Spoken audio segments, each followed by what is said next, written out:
नमस्कार विद्यार्थ्यांनो, आपण मागील व्हिडिओमध्ये डेंग्यू या रोगाबद्दल माहिती पाहिली होती. तर आज आपल्याला स्वाइन फ्लू आणि एड्स या दोन डिसीजबद्दल पाहायचं आहे. त्यामध्ये नंबर 1 आपण स्वाइन फ्लू याबद्दल पाहू. Reasons of infections. तर स्वाइन फ्लू कोणत्या कारणामुळे होऊ शकतो? Through pigs and humans. म्हणजेच infections for swine flu occurs through pigs and humans. It means it is an infectious disease which can spread through pigs as well as humans. It is also a viral disease. Viruses of swine flu are spread through secretions of nose, throat and saliva. म्हणजेच swine फ्लूच्या विषाणूचा प्रसार रोग्याच्या घामातून होतो, तसेच नाकातील व घशातील स्त्राव व थुंकीतून होतो. मग which are the symptoms of swine flu. Swine फ्लूची लक्षणे कोणती? त्यामध्ये नंबर 1 डिफिकल्टी इन ब्रीदिंग. म्हणजेच श्वसनाला अडथळा निर्माण होणे किंवा धाप लागणे. Number 2 sore throat and body pains. म्हणजेच घसा खवखवणे आणि शरीर दुखणे. तर ही 2-3 प्रकारची लक्षणे आपल्याला स्वाइन फ्लूमध्ये किंवा त्या पेशंटमध्ये आढळतात. What are the diagnosis of swine flu. Diagnosis म्हणजे निदान, की त्या रोगाला स्वाइन फ्लू झाला आहे आणि मग तो बरा कसा केला जाईल, that is the diagnosis of swine flu. For diagnosis liquid from throat of patient is sent in laboratory. जसं की सध्या आपण कोरोना या रोगाविषयी लढत आहोत. कोविड-19 या व्हायरसमार्फत तो पसरतोय. तर त्यासाठी काय केलं जातं? पेशंटचा स्वॅब घेतला जातो आणि तो लॅबोरेटरीमध्ये चेक केला जातो. म्हणजेच liquid from throat of patient and sent in laboratory. तसंच स्वाइन फ्लूमध्ये सुद्धा त्याच प्रकारची टेस्ट केली जाते. Diagnostic facilities are available in NIV. NIV म्हणजे काय? National institute of virology. तर या पेशंटचे त्या घशातील द्रव पदार्थाचे नमुने प्रयोगशाळेत तपासणीसाठी पाठवले जातात. तर याची एक मोठी पुणे येथे संस्था आहे, national institute of virology NIV Pune. त्याचबरोबर दिल्ली येथे सुद्धा national institute of communicable diseases ही एक मोठी प्रयोगशाळा आहे आणि त्या प्रयोगशाळेमध्ये या रोगाचे द्रव पदार्थ तपासला जातो, जेणेकरून स्वाइन फ्लू आहे की नाही हे लक्षात येईल. त्यानंतर do you know first case of swine flu was reported in Mexico in 2009. म्हणजेच मार्च 2009 मध्ये मेक्सिको देशात या आजाराची प्रथम लागण झाली होती. Swine flu is caused bye virus influenza A, that is H1N1.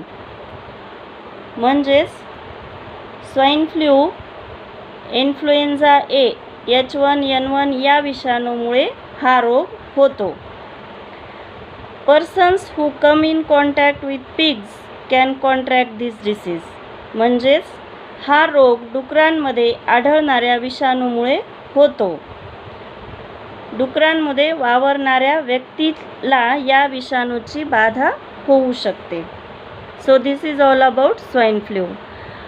Next disease is AIDS. AIDS. AIDS म्हणजे acquired immuno deficiency syndrome. This disease is caused by HIV. HIV म्हणजे काय? Human immuno deficiency virus. म्हणजेच या विषाणूमुळे AIDS हा रोग होतो.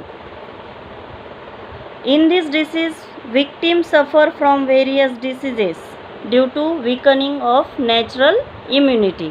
म्हणजे या रोगामध्ये लक्षणे ही ठराविक नाहीत, तर त्या पेशंटला अनेक प्रकारच्या रोगाची लक्षणे आढळून येतात.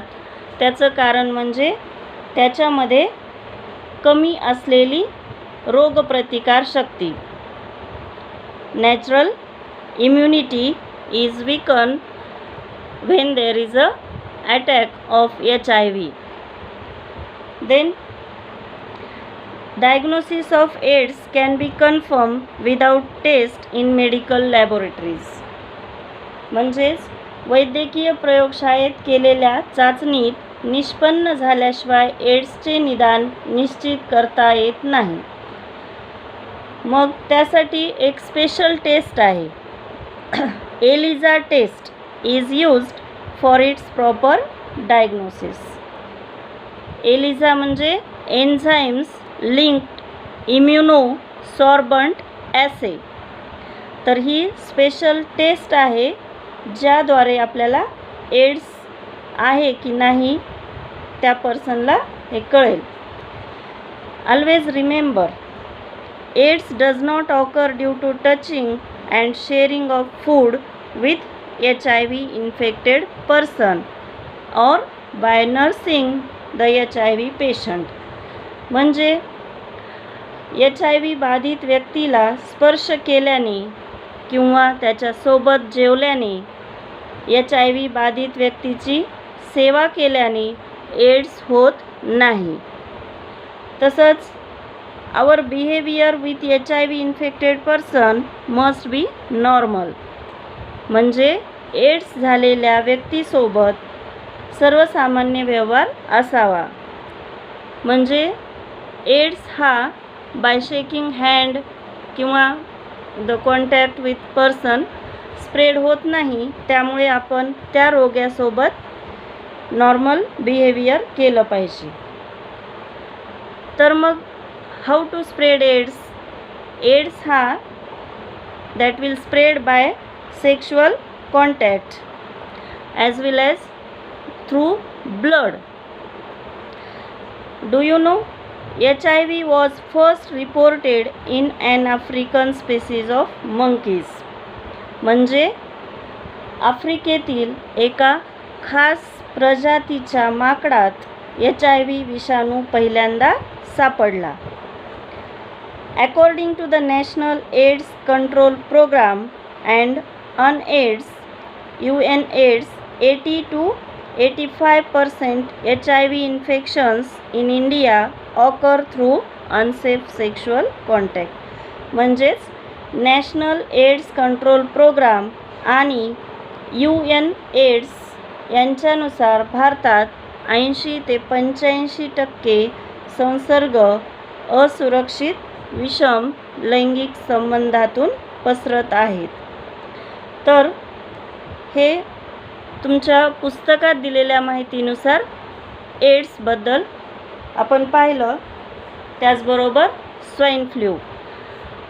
तर तुम्हाला write down some symptoms of swine flu and how to mode of infection.